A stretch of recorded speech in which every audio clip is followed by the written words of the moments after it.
Hello வணக்கம், இது உங்கள் சிபி ஜோன். ஸோ காலை வணக்கம் டால். ஸோ இப்போ பார்த்தீங்கன்னா காலையிலேயே வா ஐயோப்பா தலை பிச்சுக்கிறா சாமின்ற மாதிரி வந்துட்டு இந்த லைவ் போயிட்டுருக்கு. அதாவது இங்கே கெஸ்ட்டாக வந்திருக்கிற நம்முடைய மஞ்சரி, தீபக், அதுக்கப்புறம் பிரியங்கா இவங்கெல்லாம் வந்துட்டு இன்னும் வந்துட்டு அந்த சாப்பிட்றதுக்கு உண்டான விஷயங்கள் எல்லாமே வந்து ரொம்ப ஸ்லோவாக போகுது போல இருக்குது. அதனால் கம்ப்ளைண்ட் பண்ணுறாங்க. மேனேஜர் தான் எல்லாத்துக்கும் வந்துட்டு முன்னாடி வந்து நிற்கிறாங்க.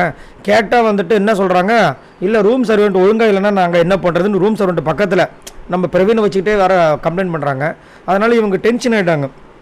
ஏம்மா எல்லாத்துக்குமே நீ ஏன் வந்தேன்னா அப்புறம் மற்றவங்களும் எப்படி, நீங்கள் வந்து மேனேஜர்னும் போது நீங்கள் வந்துட்டு எல்லோரையும் ஆர்கனைஸ் பண்ணுங்கள்.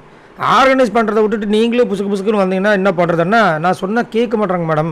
கத்தி தான் என் தொண்டையை போட்டு நைட்லாம் வந்துட்டு 24 மணி நேரம் முழிச்சிட்டு இருந்தேன் அப்படின்னு கேட்கும்போது கொஞ்சம் கஷ்டமாக தான் இருக்குது. ஏன்னா இந்த டாஸ்க் வந்து 24 மணி நேரமும் போச்சு, சரிங்களா? அதனால தான் மேபி இன்றைக்கி அவங்களோட பதவியும் கேன்சல் பண்ணுறாங்களான்ற விஷயங்கள் தெரியல. அது மட்டும் இல்லாமல் மேபி ஓட்டிங் எடுத்து இந்த மேனேஜர் வந்து சரியாக வந்து வழிநடத்தலை அப்படின்ற ஒரு விஷயத்தை பண்ணுறாங்களான்னு தெரியல. ஆனால் இன்றைக்கி நம்ம திவ்யாவோட பதவியை காலி பண்ணுறாங்க, சரிங்களா?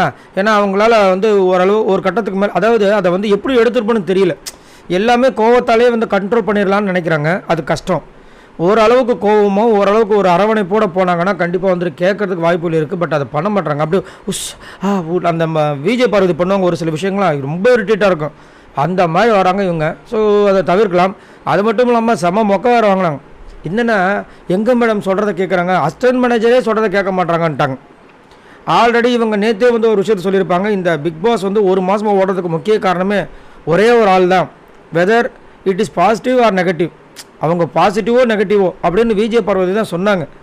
திரும்பவும் சொன்னாங்க, நீங்கன்னா எல்லாருமே வந்து விஜய் பார்வதியே கிண்டல் பண்ணிவிட்டு எதாவது பண்ணுறீங்க, இந்த பிக் பாஸ் வீட்டில் வேறு யாருமே இல்லையா அப்படின்னு சொல்லியிருந்தாங்க நேற்று ஒரு டிவி சேனலில் அந்த ஒரு நிகழ்ச்சிக்கு நம்ம மஞ்சரியும் பிரியங்காவும்.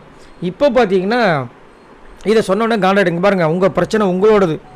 திரும்ப இவங்க கேட்கல அவங்க கேட்கலன்னு கரெக்டாக இதை வந்து கரெக்டாக செக்ரிகேட் பண்ணி யார் யாருக்கு என்னென்ன வேலை கொடுக்கணும், யார் யார் என்னென்ன வேலை செய்யணும், அங்கங்கே அப்படியே கும்பலாக நிற்கிறதெல்லாம் தவிர்த்து மேனேஜர் மாதிரி நடந்துக்குங்கன்ற மாதிரி வந்துட்டு ஒரு ஸ்ட்ரிக்ட் வார்னிங் மாதிரி கொடுக்குறாங்க. ஏன்னா இந்த ஹோட்டலில் வந்துட்டு நாங்கள் தங்குறதுக்காக வந்திருக்கோம், உங்களை திருத்துறதுக்காக வரல, நீங்கள் தான் அதை பார்க்கணும் அப்படி இப்படின்னு வந்துட்டு சொல்லியிருந்தாங்க.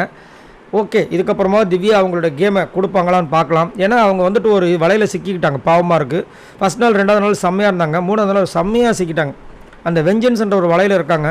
அதை விட்டு வெளியே வந்தால் நல்லா இருக்கும். நல்ல ஒரு திறமையான ஒரு போட்டியாளர் பார்க்கலாம். உங்களோட கருத்துக்களை சொல்லுங்கள். காலையிலேயே வா, மறக்காமல் கமெண்ட்ஸ் பண்ணுங்கள். பாய் நண்பர்கள்.